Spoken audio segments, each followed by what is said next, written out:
I'll just click apply. And her settings are here for me already. Okay. And so with this, I do like to use gel because it's in motion. I use a little gel for it just to help with the gliding.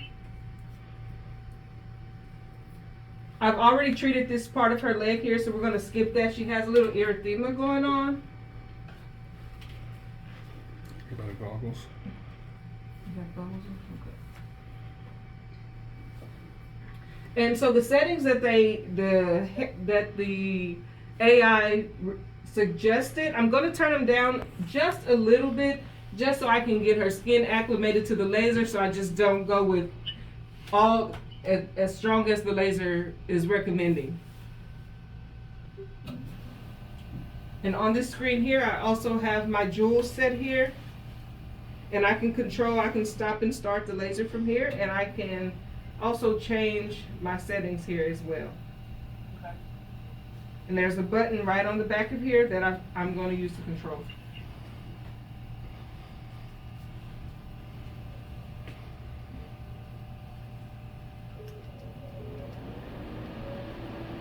So that's the in motion. That's a unique. That's like the Alma system, the Sopranos. They're way more expensive. They were the ones that pioneered this technology, this in motion. They call it SHR. So instead of using a lot of energy in one shot, which is much harder on the skin, you can put it into a mode where you break it down into like 10 pulses a second and move it like you're trying to wipe the hair off, and you're using much lower fluences. So it's almost impossible to burn somebody, because if that gets too hot, the patient or client's going to say, "Hey, stop." You know, but if you pull the trigger and it's a lot of energy and it's too hot, it's too late. It's got to be a little bit more comfortable for the guests too, right? For sure, absolutely. Absolutely So correct. how does it feel to you? What are you feeling? Just warm. That's nice. Is there any cooling, like air, that is coming through with this for the in motion, or is it not necessary because it's in motion? So the tip of this handpiece is cool. Okay. So she's getting the cooling, and you can control the coolness as well. So what you do is you take a grid of about 10 by 15 square centimeters, roughly, whatever, and then you dump in X amount of energy over time to that area, and then you move to the next area. Okay.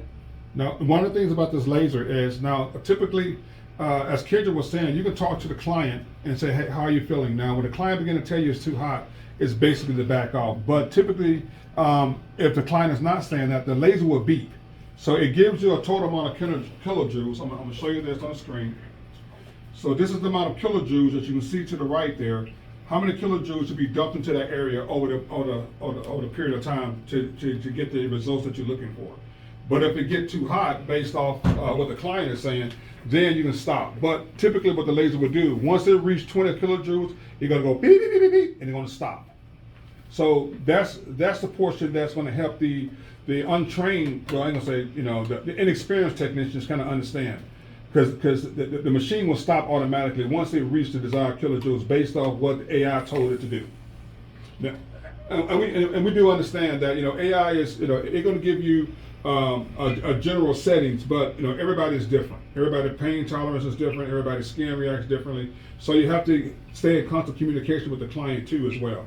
And as the technicians continue to use this particular device, they will begin to understand it a lot more as well. Kind of like me and Siri, we still ain't getting together.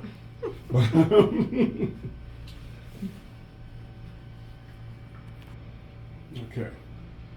So that's basically how how the laser work. It is like